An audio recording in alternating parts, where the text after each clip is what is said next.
நீங்கள் பார்த்துக் கொண்டிருப்பது உங்கள் விஜய்.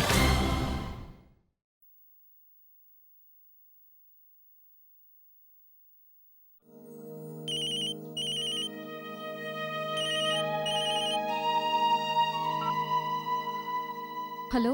நீ ரொம்ப பிஸியா இருக்கன்னு எனக்கும் தெரியும். வீட்ல தீபாவளி ஏற்பாடெல்லாம் நடந்துட்டு இருக்குன்னு தெரியும். ஆனா என்கிட்ட கூட பேச டைம் இல்லாத அளவுக்கு நீ ரொம்ப பிஸி ஆயிட்டல. இல்ல வந்தனா, அந்த மாதிரிலாம் எதுவும் இல்ல. அர்ச்சனா, இங்க நம்ம வீட்ல கூட தீபாவளி ஏற்பாடு தடுப்புடலாம் நடக்குது. ஒன்னு தீபாவளிக்கு, இன்னொன்னு அனன்யாவோட ஃபர்ஸ்ட் பர்த்டேக்கு. எல்லாமே சந்தோஷமான விஷயங்கள். நாள் முழுக்க இத பத்தின பேச்சுதான். என்ன வாங்குறது, என்ன Dress போட்டுக்கிறது, இதே பத்தின நினைப்புதான். ஒண்ணு தெரியுமா, எத்தனை வாட்டி ஷாப்பிங் போனாலும் ஷாப்பிங் முடியவே மாட்டேங்குது. இன்னொரு விஷயம் தெரியுமா, தனத்துக்கும் இந்த வாட்டி நாங்க செஞ்சு கொடுக்க போறோம். அதனால அவளுக்கு சந்தோஷமா இருக்க போகுது. சரி நீ சொல்லு, உங்க வீட்ல என்ன நடந்துட்டு இருக்கு? ஷாப்பிங் வேலை முடிஞ்சதா? வேலையெல்லாம் எப்படி போகுது? சரி வந்தனா, நான் உன்கிட்ட அப்புறமா பேசுறேன். ஏதோ லைட் எல்லாம் அரேஞ்ச் பண்ணனும். சரி சரி ஓகே, உனக்கு நேரம் கிடைக்கும் போது கால் பண்ணு. Okay bye.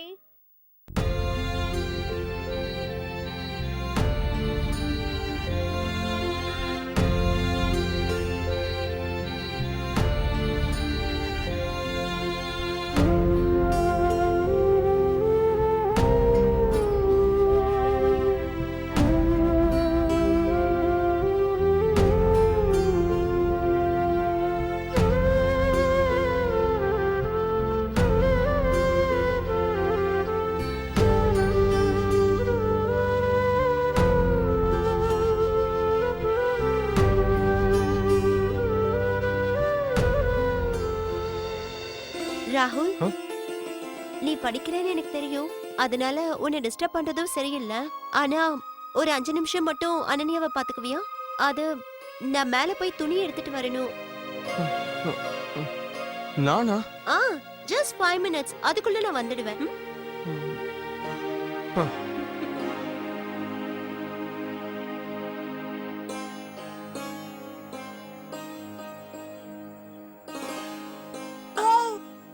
என்ன சொன்ன? ஏய் குட்டி, என்ன சொன்ன? உனக்கு பேச வேற தெரியுமா குட்டி? சரி சொல்லு, என்ன கூப்பிடு. சித்தப்பான்னு சொல்லு. சொல்லு குட்டி, சித்தப்பான்னு சொல்லு. இவங்களுக்கு நேரமே இருக்கிறது இல்ல. யாரா இருந்தாலும் எதுக்காக வேலைக்கு போறாங்க? வயிறு நிறைய சாப்பிட தானே. இவங்க 2 பேருக்கு சாப்பிடவே நேரம் இல்லைன்னா வேலைக்கு எதுக்காக போகணும்? ஆமா சாந்தி, நீ சொல்றது உண்மைதான். அர்ச்சனா, நீயும் வாமா, வந்து சாப்பிடு. அர்ச்சனா, உன்னை பத்தி எப்பவுமே கவலைப்படுறது நியாயம்னு தான் தோணுது. உன் உடம்ப பத்தி நீ கவலைப்படுறதே கிடையாது. சரி வந்து உட்காந்து சாப்பிடு. அம்மா, எனக்கு பசி இல்ல. ஏன் கார்த்திக் வேண்டான்னு சொல்ற? வேலை முக்கியம் தான். ஆனா அதுக்காக சாப்பிடாம கொள்ளாம வேலைக்கு போகணும்னு இருக்கா என்ன? இப்பெல்லாம் நீ உன் உடம்ப பத்தி கொஞ்சம் கூட கவலைப்படுறதே கிடையாது. இப்படியே போச்சுன்னா உனக்கு உடம்பு சரியில்லாம போயிடும். எனக்கு இந்த விஷயம் கொஞ்சம் கூட பிடிக்கல. சரி, நான் சாப்பிடுறேன். இந்தப்பா. அர்ச்சனா, கார்த்திக் மட்டர் பன்னீர் கொடு, அவனுக்கு ரொம்ப பிடிக்கும். இல்ல, எனக்கு அது வேண்டாம். இப்படி கொடு, என்கிட்ட கொடுமா. இப்ப நீ எப்படி வேண்டான்னு சொல்றேன்னு நானும் பாக்குறேன். சின்ன வயசுல இருந்து உனக்கு இது ரொம்ப பிடிக்கும்ல. ஆனா எப்ப சொன்னாலும் வேண்டாம் வேண்டான்னு தான் சொல்லுவ. 2-3 தடவை சொன்னாதான் எடுத்து வச்சு சாப்பிடுற. நீங்களும் உட்காரலாம் இல்லையா? இல்லப்பா, நாங்க அப்புறமா சாப்பிடுறோம். அப்புறமா என்ன சாப்பிடுறது அர்ச்சனா? வா, இப்பவே வந்து உட்காரு. வா, வந்து சாப்பிடு.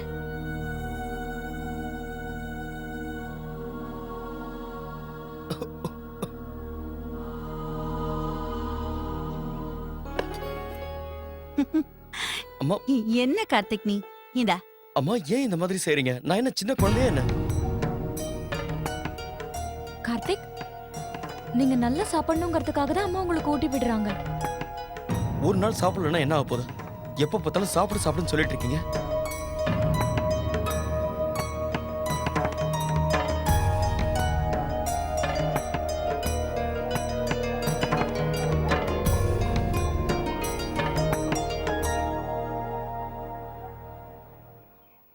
அனன்யா குட்டி, இங்க வாங்க. இங்க வாங்க, சித்தப்பா கிட்ட வாங்க. வாங்க குட்டி, வாங்க. அனன்யா, சித்தப்பா கிட்ட வா. அங்க பாத்தீங்களா? வா வா வா, அப்படிதான். ஐயோ, அனன்யா, என்னாச்சு? அச்சச்சோ, என்னப்பாச்சு? என்னாச்சு? வா வா வா வா என் செல்ல குட்டி. ஏன் இந்த மாதிரி எல்லாம் பண்ற ராகுல்? அனன்யாக்கு அடிபட்டு இருந்துச்சுன்னா? சுகன்யா, நீ இப்ப எதுக்காக அவனை திட்டிட்டு இருக்க? அவ ஒண்ணு வேணும்னே கீழே விழ வைக்கல. எப்ப பார்த்தாலும் அம்மாக்கு நான் பண்றது மட்டும் தான் தப்பாவே தெரியும். இவங்களுக்கு என்ன இப்ப சுத்தமா பிடிக்கிறதே இல்ல. சரி விடுங்க, நானே எங்கேயாவது போக போறேன். இந்த வீட்டை விட்டு நான் எங்கேயாவது போறேன். அப்பதான் இங்க நிறைய பேருக்கு நிம்மதி. ராகுல் நீ என்ன பேசுற? இனிமேல் இந்த மாதிரி எல்லாம் நீ பேசக்கூடாது. ராகுல் டேய்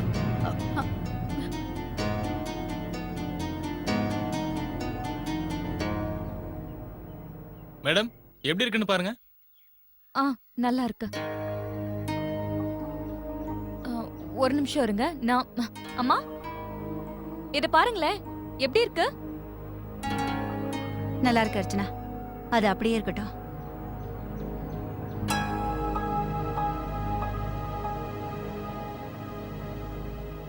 அம்மா ஒரு தடவை இங்க வந்து பாருங்களேன். பெரியம்மா நீங்களும் வாங்க. வாமா சாந்தி பார்க்கலாம். இதுல என்ன இருக்கு? நீ தானே இதெல்லாம் பார்த்து பார்த்து வாங்கின. வா.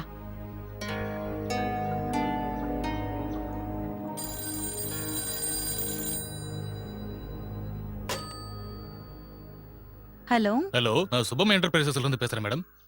சொல்லுங்க. மேடம் நீங்க வந்து ஆர்டர் பண்ணீங்க, உங்க பொருளையும் வீட்டுக்கு அனுப்பிட்டோம். சாதாரணமா நாங்க கேஷ் பேமெண்ட் தான் வாங்குவோம். ஆனா நீங்க ரமா மேடம் பேர் சொன்னதால நீங்க கொடுத்த செக்கை நாங்க வாங்கிக்கிட்டோம். அப்புறம் இங்க பாருங்க மேடம், இது பண்டிகை காலம். நீங்க கொடுத்த செக் வேற பவுன்ஸ் ஆகி போயிடுச்சு. செக் பவுன்ஸ் ஆயிடுச்சுன்னா என்ன அர்த்தம்? அதாவது உங்க அக்கவுண்ட்ல பணம் இல்லைன்னு அர்த்தம் மேடம். எங்களோட அக்கவுண்ட்ல பணம் இல்லையா?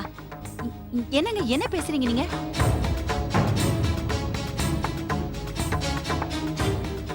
இல்ல, அப்படி நடக்கிறதுக்கு வாய்ப்பே இல்லைங்க. இங்க பாருங்க மேடம், நான் ஏன் உங்ககிட்ட போய் சொல்ல போறேன்? இல்லங்க, அது இல்ல.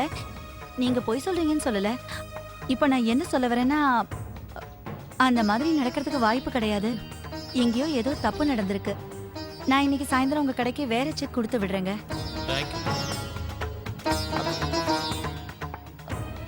அக்கவுண்ட்ல பணம் இல்லைன்னு எப்படி சொல்லுவாங்க? ஆமா சாந்தி, பேங்க்ல ஏதாவது தெரியாம தவறு நடந்திருக்கும். எங்கேயோ ஏதோ தப்பு நடந்திருக்கு. நம்ம அக்கவுண்ட்ல பணம் இல்லாம இருக்க வாய்ப்பே இல்லை. முதல்ல நீ பேங்க்குக்கு ஃபோன் பண்ணி பேசு. அக்கா, இந்த பண விஷயமெல்லாம் பாத்துக்கிறது இவங்க தானே. அதுவும் இல்லாம இப்ப அவங்களுக்கு வேலை வேற அதிகமா இருக்கு. அவங்க கிட்ட இப்ப கேட்கவும் முடியாது. அர்ச்சனா, நீ உடனே கார்த்திக்கு ஃபோன் பண்ணி இந்த விஷயத்த சொல்லிடு. அவங்க கிட்ட சொல்லு, ஏன் இப்படி நடந்துச்சுன்னு பேங்க்ல கேட்க சொல்லு. அந்த கடைக்காரங்க நம்மளை பத்தி என்னக்கா யோசிப்பாங்க?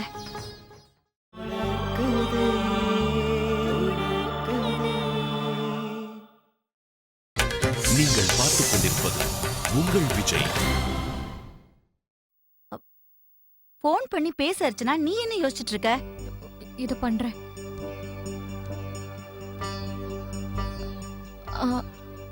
அம்மா அது அவரு ஃபோன் பேசிட்டு இருக்காரு, வெயிட்டிங்ல போகுது. நான் இவருக்கு ஃபோன் பண்ணி பேசுறேன். அதே மாதிரி பண்ணுங்க. என்னங்க அது வந்து சாந்தி, நான் மீட்டிங்ல இருக்கு. உனக்கு அப்புறமா கால் பண்றேன். அவர் போனை வச்சுட்டாரு. இப்ப என்னக்கா பண்றது? அம்மா நீங்க ஒன்னும் கவலைப்படாதீங்க. நான் கார்த்திக் கிட்ட என்னன்னு கேக்குறேன். அவர் ஃப்ரீ ஆனதுமே உடனே அவரை பேங்க்குக்கு ஃபோன் பண்ணி பேச சொல்றேன். சரிம்மா அர்ச்சனா, மறந்துடாத. தயவு செஞ்சு ஞாபகமா சொல்லிடு. ஆ. நான் சாயந்தரம் வேற செக்க கொண்டு வந்து குடுக்கறேன்னு அவர்கிட்ட சொல்லியிருக்கேன் அர்ச்சனா. ம். எனக்கா இது ஒரு புது பிரச்சனை. அவருக்கு இன்னும் பணம் போய் சேரலங்கிறாரு. இன்னைக்கு வரைக்கும் இந்த மாதிரி யாரும் ஃபோன் பண்ணதே கிடையாது.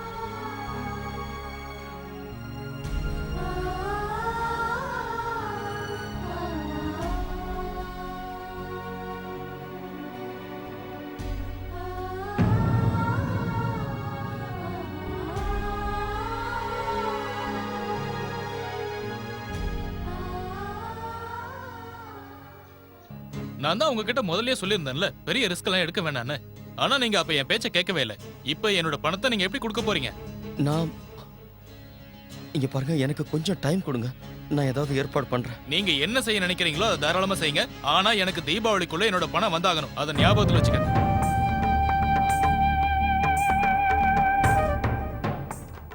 தீபாவளிக்குள்ள? ஆனா நாளைக்கு தான் தீபாவளி. அதுக்கு நான் என்ன செய்ய? எனக்கு என்னோட பணம் வேணும், அவ்வளவுதான். உங்களுக்கே விஷயம் தெரியல, என்கிட்ட இப்ப அவ்வளவு பணம் இல்ல. அதெல்லாம் எனக்கு தேவையில்லாத பிரச்சனை. அன்னைக்கு உங்களுக்கு பணம் தேவைன்னு சொன்னீங்க, நான் கொடுத்தேன் உங்களுக்கு. அவ்வளவு பணத்தை நான் எப்படி கொடுக்க முடியும்? என்கிட்ட மட்டும் அவ்வளவு பணம் இருந்திருந்தா நான் ஏன் உங்ககிட்ட வாங்க போறேன்? ஏதாவது பண்ணுங்க, உங்க வீட்டை அடமானம் வச்சு எனக்கு பணத்தை செட்டில் பண்ணுங்க. ஆனா என்கிட்ட வாங்கின பணத்தை திரும்ப கொடுக்கலன்னா அப்புறம் நல்லா இருக்காது சொல்லிட்டேன்.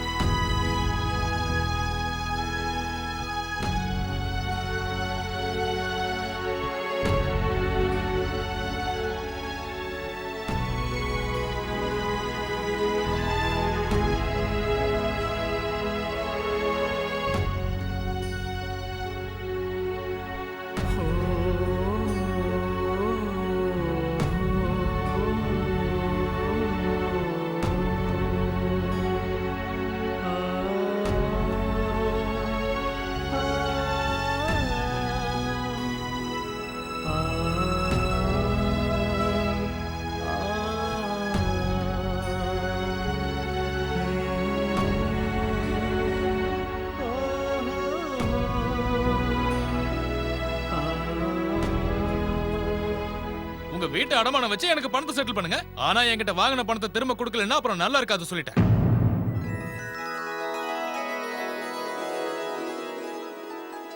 அக்கா நான் இந்த பிங்க் கலரை இங்க போட்டுமா? சரி போடு, அதுவும் நல்லா தான் இருக்கும். எனக்கு இப்ப இந்த பழக்கம் எல்லாம் போயிடுச்சு. இந்த வீட்டுக்கு வந்த புதுசுல சாந்தி தான் இந்த வேலையெல்லாம் செய்வா. அதுக்கப்புறம் நந்தினி, ரஷ்மி, நீ வந்ததுக்கு அப்புறம் நீ செய்ய ஆரம்பிச்சிட்ட. ம். உனக்கு ஒரு விஷயம் தெரியுமா அர்ச்சனா? முதல்ல இந்த மாதிரி கலர்ஸ் எல்லாம் கிடையவே கிடையாது. மஞ்சள், குங்குமம் நாங்களே கலர் தயார் பண்ணி போடுவோம். ஞாபகம் இருக்காக்கா? எனக்கும் எல்லாம் ஞாபகம் இருக்கு. ஆமா சாந்தி, ம். நீ கல்யாணம் ஆகி இந்த வீட்டுக்கு வந்த புதுசுல உங்க மாமா சொன்னது உனக்கு ஞாபகம் இருக்கா? ஞாபகம் இருக்கா இல்லையா? இது செங்கலாலையும் சிமெண்டாலையும் கட்டின ஒரு வீடு. ஆனா நம்ம எல்லாரும் ஒத்துமையா பாசமா இருந்தா இது ஒரு நல்ல குடும்பமா இருக்கும்னு சொன்னாரு. அவர் சொன்னது என்னமோ உண்மைதான்க்கா. இந்த 4 செவத்துக்குள்ள இருக்கிற இந்த குடும்பம் தான் என்னோட உலகமா ஆயிடுச்சு. இந்த வீட்ல இருக்கிற ஒவ்வொரு இடத்துலயும் எனக்கு எத்தனையோ நினைவுகள் இருக்கு. கல்யாணம் முடிஞ்ச நாள்ல இருந்து நாங்க 2 பேரும் இந்த குடும்பத்தை தான் உலகமா நினைச்சிருக்கோம். எனக்கு இருக்கிறது ஒரே ஆசைதான். என்னோட இறுதி யாத்திரை கூட. பெரியம்மா, இப்படி எல்லாம் பேசாதீங்க. உண்மையை சொல்லணும்னா இந்த வீட்ல தான் எங்க உயிரே இருக்கு தெரியுமா?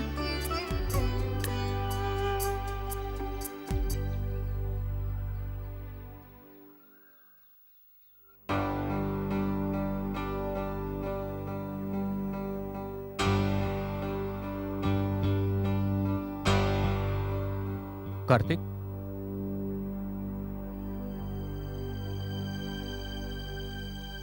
ஷர்மா வந்துட்டு போன விஷயத்தை மேனேஜர் இப்பதான் சொன்னாரு. என்னாச்சுப்பா? அப்பா அது வந்து தீபாவளிக்குள்ள நாம பணத்தை திருப்பி கொடுத்தாகணும். தீபாவளி என்னைக்கா? என்ன கார்த்திக், இது எப்படி சாத்தியப்படும்? உனக்கு தான் தெரியும்ல, நம்ம கிட்ட இப்ப 1 ரூபாய் கூட பணமே கிடையாது. தீபாவளிக்கு வேற பணம் எப்படி? அப்பா நம்ம வீட்டை அடமானம் வச்சாகணும்ப்பா.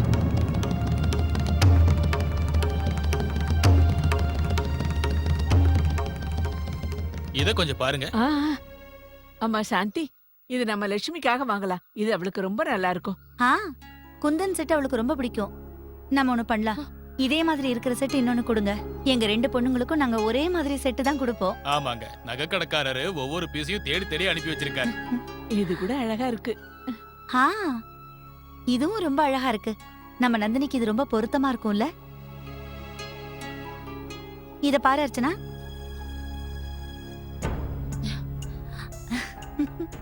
அப்புறம் நீ நல்லா பாரு. பார்த்துட்டு உனக்கு எது பிடிச்சிருக்குன்னு சொல்லு. அம்மா, ஏற்கனவே என்கிட்ட நிறைய நெக்லஸ் இருக்கு, எனக்கு வேண்டாமே. நகையை வைக்கிறதுக்கு நிறைய இடம் தேவைப்படுமா என்ன? இன்னொன்னு வாங்கிக்கோ. அர்ச்சனா, இத பாரு. இத உன்னோட வளகாப்புக்கு போட்டுக்கோ. ஆமாம்மா, ஆனா ரொம்ப வெயிட்டா இருக்கும். சரிம்மா அர்ச்சனா, இன்னொரு நாளைக்கு வேணுங்கும் போது போட்டுக்கோ. அம்மா, எப்போ போட்டுக்க போறேனோ அப்போ வாங்கிக்கிறேனே.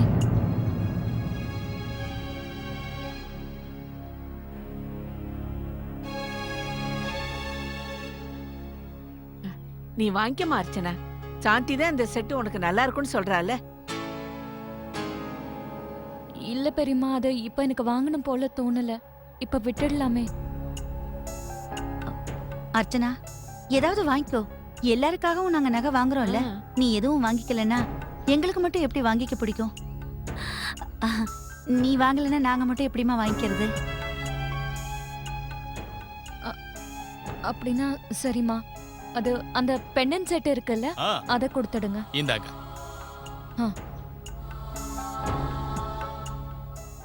இது ரொம்ப நல்லா இருக்கு, நான் இதையே வச்சுக்கிறேன்.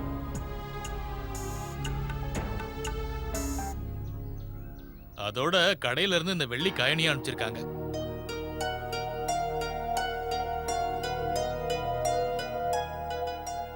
என்ன வெள்ளி காயின் கொடுத்து அனுப்பியிருக்காரா? நாங்க தங்க காயின் தான் கேட்டு அனுப்பியிருந்தோம். தீபாவளி பண்டிகை அன்னைக்கு தங்க காயின் தான் கொடுக்கணும்னு இருக்கோம்.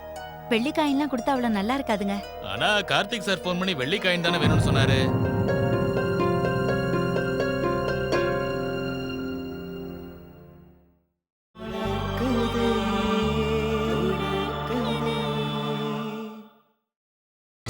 நீங்கள் பார்த்துக் கொண்டிருப்பது உங்கள் விஜய். கார்த்திக் நீ என்ன பேசுற? நம்ம வீட்டை அடமான வைக்கிறதா? இல்ல கார்த்திக், நாம இப்படி எல்லாம் செய்யக்கூடாது. தேவையான பணத்தை எப்படியாவது ஏற்பாடு செய்யலாம். அதுக்காக போய் இப்படி எல்லாம் பண்ணக்கூடாது. ஆனா நமக்கு வேற வழி இல்லப்பா. இது செய்யலைன்னா நாம தப்பிக்கவே முடியாது. என்ன சொல்ற கார்த்திக்? வர வழி இல்ல, இப்படிதான் செஞ்சாகணும்னு நீ எப்படி சொல்லலாம்?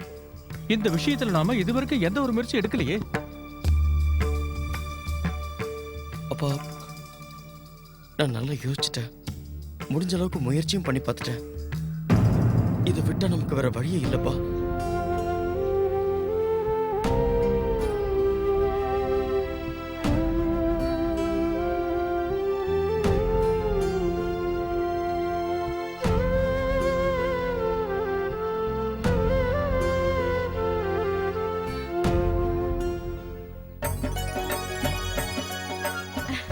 என்னக்கா? இங்க பாரு, வாங்க. எல்லாம் சரியா இருக்குல்லம்மா? சுகன்யா, இன்னைக்கு சில பாத்திரம் எல்லாம் வாங்கணும்ல, அதையும் கொண்டு வா. பூஜையில அதையும் வச்சிடலாம். சரிங்கக்கா.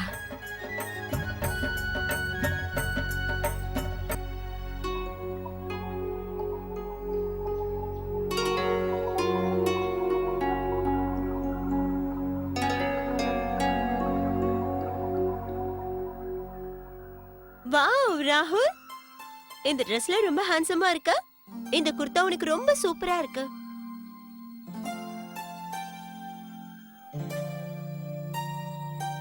சூர்யா, ஆமா ராகுல், இன்னைக்கு நீ ரொம்பவே ஹேண்ட்ஸமா இருக்க. ப்ளீஸ் எனக்கு ஒரு உதவி பண்றியா? இத இந்த பணத்தை படி.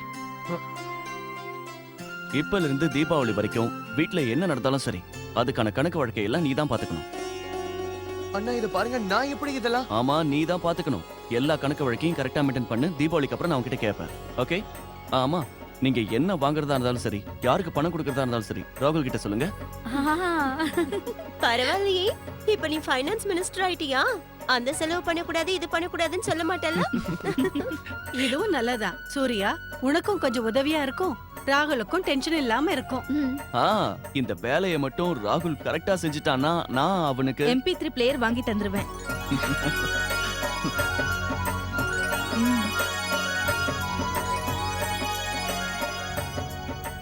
சரி, அப்ப நான் கிளம்புறேங்க. போயிட்டு வாங்க. வாங்க.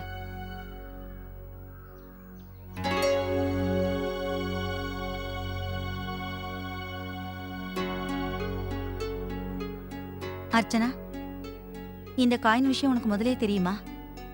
அம்மா, அது நான் தான் அவர்கிட்ட தப்பா சொல்லிட்டேன்னு நினைக்கிறேம்மா. நான் அவர்கிட்ட கோல்டன் காயின்ஸ்க்கு பதிலா சில்வர் காயின்ஸ்னு சொல்லிட்டேன் போல இருக்கு.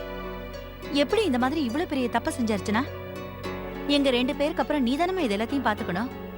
உனக்கும் தெரியும்ல, சம்பந்திங்களுக்கு நம்ம எந்த பண்டிகையா இருந்தாலும் சரி தங்க காயின் தான் கொடுப்போம்னு உனக்கு முதலே தெரியும்ல. அப்படி தெரிஞ்சிருந்தா எப்படி நீ இவ்வளவு பெரிய தப்ப செஞ்ச அர்ச்சனா? இந்த மாதிரி எல்லாம் நீ செய்வேன்னு நான் நினைச்சு கூட பாக்கல அர்ச்சனா. இத பாரு அர்ச்சனா, நகை கடைக்காரர் இந்த விஷயத்தை வேற யார்கிட்டயா சொல்லிட்டாருன்னா நம்ம குடும்பத்துக்கு இதால கெட்ட பேரு. எல்லாரும் என்னென்னமோ பேசுவாங்க. சாரி பெரியம்மா, சாரிம்மா. நான் எப்படி மறந்து போனேன்னு எனக்கே தெரியல. அதோட நல்லதா நகை எடுத்துக்கணும் உங்ககிட்ட எத்தனை வாட்டி சொன்னேன். உனக்கு பிடிச்சிருக்கோ பிடிக்கலையோ ஒரு செட்டாவது எடுத்திருக்கலாம்ல. இந்த மாதிரி பண்டிகை நாள் அதுவுமா பெரியவங்க எது கொடுத்தாலும் அதை ஆசீர்வாதமா நினைச்சு வாங்கிக்க வேண்டாமா? வாங்கலன்னா அதை அவமானப்படுத்தினதுக்கு சமம். சரி அர்ச்சனா, இதெல்லாம் போதும். இனிமேலாவது கொஞ்சம் கவனமா இரு. ஏன்னா இந்த மாதிரி விஷயங்கள்லாம் மனசை ரொம்ப காயப்படுத்தும் அர்ச்சனா. சரி, இதெல்லாம் விடு. பூஜைக்கான நேரமாச்சுல, வா போலாம்.